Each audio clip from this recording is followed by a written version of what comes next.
Hey everyone. Okay, change of venue, obviously. I don't have a wall of brick in my own home. I'm at my parents' house.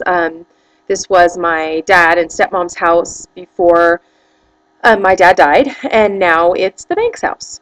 That's not funny. So, I thought that I would come to you very quickly with a little video blog. Not a ton to report in my life. So I thought I'd tell a little story that I nodded to in my Facebook 25 things about me. And that is to say one of my flasher stories. I did tell everyone in my 25 things about me that I saw two flashers before the age of 8 years old. Um, and so I thought that I would tell in depth the story of the first one. The first time I ever saw a flasher, I was probably around 5 years old, um, 5, 6-ish, and I was walking to a friend's house, which is actually kind of funny because I was blocks away from my own house at age 5 or 6, just walking on my own to my friend's house. I don't know if that's a combination of um, the fact that my mom was kind of a hands-off, kind of, I just guess, I think my mom always just assumed I'd be fine, no matter what. And you add to the 70s, that everything was kind of free love and grooviness.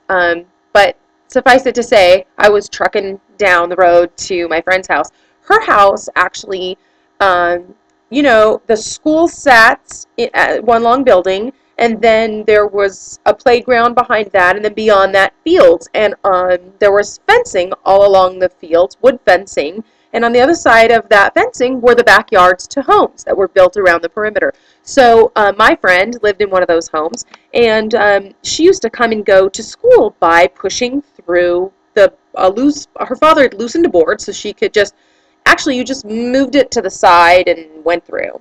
So I was cutting across the field from my direction to get to her house, and off to my left in the playground tan bark area, I saw a man in the distance over in the tan bark walking through the playground area, and I still remember to this day he was an older man with white gray hair, and he had on a very vivid green sweater and polyester pants. And you know how sometimes it's not your conscious eye that catches something. It's your subconscious that gives you the nod, and then your consciousness catches up. Well, this is what happened with me because I was walking along, glanced over that direction, seeing him, glanced back, was walking along, and then realized something wasn't quite right with the scenario. Something seemed off when I looked over. So I looked back, and sure enough, um, he had his unit just hanging out of his pants, prominently displayed out of, um, well, it was probably the zipper, but as a kid, my mind sort of remembered it as that his polyester pants were kind of pushed down to accommodate this, but I think I'm wrong in that. I really do think it was actually out of his zipper. Whatever the case, it was extended and in full view. And I realized, even at my own, young age, that this was not kosher. Um, so the trajectory of his path, he was going straight, and I was coming in at an angle this way, and I knew that we would run into each other. So I really tried to, put a little boogie in it, and I didn't want to run. I instinctually knew that if I ran, maybe he'd chase me. Maybe if I just kind of hurried up a little bit, maybe he wouldn't pay me any notice. But once he he'd seen me, and I think he could probably see that I was motivated away. And so he started to speak to me from behind me on the path and started saying, little girl, and calling to me. I never looked back. I was on the move, you know, and I didn't respond. And then he said, "Little girl, come here. Wait a minute. I want to show you something. I have something I want to show you." Um, but I'd already seen it. So I knew I didn't want to see any more of it. So I just, without looking back again and just still moving, said, "No, thank you." And he said, "Where are you going?" And I said, "I'm going to my friend's house." And then the next thing I knew, I could hear him closer. And he said, "You just wait a minute and let me show you something." And I broke into a run. I took off running because I realized, longer strides, he was coming up on me. So I hit the fence, boom, pushed that thing over and went right through.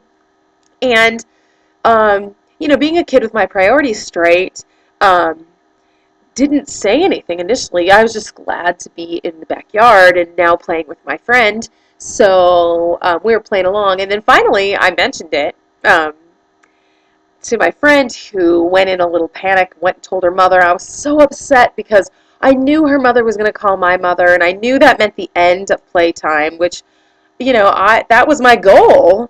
And I figured, and I'm still like this to this day, danger's past, like he's gone. I just want to play. But true to form, her mother called my mother. My mother, we didn't have a car at the time, which is maybe why I walked, although somebody should have been walking with me. But my mother walked down to retrieve me, much to my chagrin. And just when I thought things were the worst they could be, because now my play date was ended by the super schlong flasher,